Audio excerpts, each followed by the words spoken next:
So you were talking to me yesterday about the Sherman that you're now building. Yeah. And you're not really sure what you're doing now because you had two options and you don't know which to do or what option to go for, was what you told me. That's it. Yeah. You've forgotten. It was only Yeah. yesterday. But I don't know. You said it was sort of, you weren't really sure where you were going with it. No, I mean this is a particularly good kit of a Sherman Firefly, which there's the British conversion to take a 17-pounder anti-tank gun, which was particularly effective against German tanks, and that's a rarity. I mean, other companies. This is, what is it? Tasca, I think, otherwise known as Asuka now. Apparently, I don't know if they're still going, but Dragon made attempts to make Sherman Fireflies. They had 2, or if not 3 goes at it, and I bought at least one of those. Of course you did. Never started, but they always had faults, things that were going to need correcting, so I didn't get very far with those. I even bought a correction kit you could buy at one point, but I eventually bought this, and this is a superb kit. It's got all the detail, and I got quite a long way, but the trouble is, having accumulated bits and pieces for Sherman tanks over the years, including masses of etched metal parts in vast numbers. Of course. I started applying them to this, very carefully referencing pictures of 2 actual specific Shermans. In your books that you got in my your books, pile of books. and I've chosen one, which is reproduced with the transfers available with the kit. Number 71, sitting at the docks, ready to embark for the invasion of Normandy. So you get very, very specific and getting obsessed and anorackish about all the correct details and all the right bits, because I do. And I think I had decided, this is months back, I'd stopped modelling for quite a long time somehow, just other things going on or whatever. And when I eventually decided to get back to it, I thought, I'll build that Sherman because it's got all the bits, it's a good model, it won't need any mucking about or too much hard work. So I got quite a long way. I've got quite a few of the etched metal parts installed, mostly tool brackets, because with the kit, say you get a military shovel with the brackets already part of the shovel in one moulding. Well, if you can shave off the bits of the brackets of the kit ones and replace them with metal ones, it looks better, So there's all sorts of little bits and pieces I've added. And then I put it down again. Left it, lying in a tray alongside another supermarine wall or something building, which also ran into difficulties. Oh, and that you've got 3 trays, 1, 2 well, that's trays. That's an RC. They're the only ones we can see, are they? Yeah. You've got hidden trays somewhere. No. You're doing well working through those. Yeah. There's bunkers over there I've got to finish. But having completed the Hellcat recently, I thought, what I need to do now is finish where I started. But I suppose partly because I'd got so far into this already, it's been difficult to sort of pick up the traces again. And having sort of picked it up in the bits, I've started to think, I haven't got enough crew. It only supplies one crew member, a commander figure. Put it back down in there because it won't focus on you with your fingers. And I thought, well, if I'm going to display... Who are they then? Who are they? What's that one? Well, those 2 grey ones. Yeah. They're figures out of... Oh, from this box. This box. Which is the British tank crew winter uniform. Oh, right. They'll go well in a Sherman. And I'm trying to set this in sort of summer 44. So, but what I think I can do is 2 of these at least I can cobble together, and I think I can then have, I've got quite a good commander figure. I don't have to sort of make too much of his winter uniform. Because, you know, there would have been colder days or wet days. God, he's lost an arm already. What happened? I haven't put it on yet. Oh.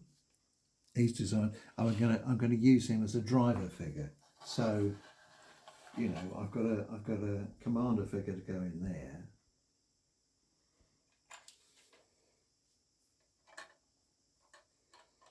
And I've got a gunner figure to go in, put his head out of here. I'll use this chap for that. And the other guy just got head and shoulder just sticking out of the driver's hatch. Okay. So I can model that in motion. And I'm beginning to get more into it now gradually. And so far all I've done is stick those 2 figures together. But I think what I'm going to do is not model the very specific obsessional model I was going to do, and make something a bit more generic, and that will be easier. I can add details I want to add and leave out others I don't.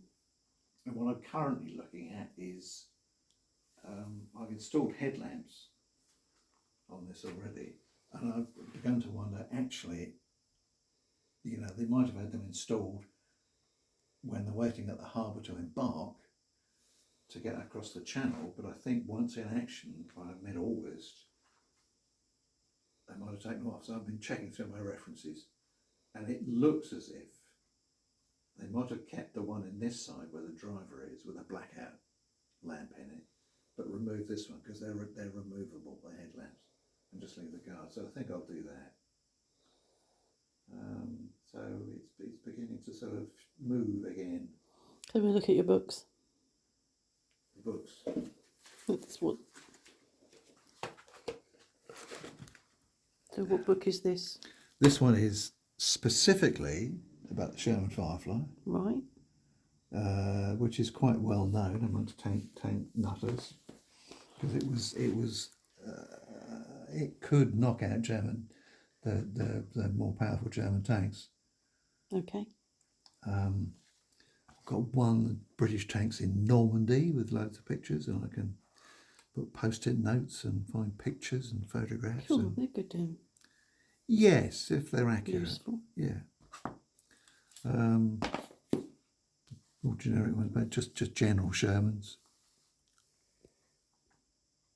So when you pull them away, it means that people can't see who the author is. So, okay. This is just a sort of catalogue of various British and American tanks, but it's got some useful pictures. Okay. This one's got massively detailed pictures of Shermans taken at close range in museums and things, which is useful. Oh, wow. If I'm going for detail, which... It's a little bit like you had of the Lancaster, I get isn't it? trapped in the detail, as I've begun to realise, and the less I do, the better. And that one, which is quite good. It's got some pictures of, where is it, fireflies. There's a firefly carrying a load underneath all those people. Carrying a load of infantry, as they often did. Blimey. Well, it's really difficult to see much detail of the tank with all that. But what it gives you is a general sense of what it, you know, they'd start off with everything perfect, or as what they thought was perfect before they went into action, before they landed in Normandy.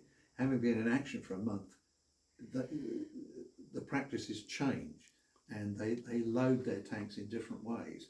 They carry more baggage hanging on the outside, for instance. They start to install camouflage netting, which I'm going to have to look at a bit carefully because that gets complicated. They store their gear in different ways on the outside. I started to look at is Sherman tanks were thought to be vulnerable at the sides because of ammunition storage and the fuel. So they started to add extra steel plates on the outside, applique armour, they call it, both sides. Now, looking at it, one of the beginning you can realise is that not many Sherman 5s, which is what this is, were thought to need it. It was thought the armour was better, especially as the 17-pounder ammunition was stowed differently, and it was thought with better protection, so they didn't bother with it on Sherman 5s so much. So I've got to make a decision about that. You know, I like them with applique armour. Have you've got another Sherman? I can't turn round, but I think there's a Sherman behind me somewhere. I'm sure you've done another Sherman. There is an American.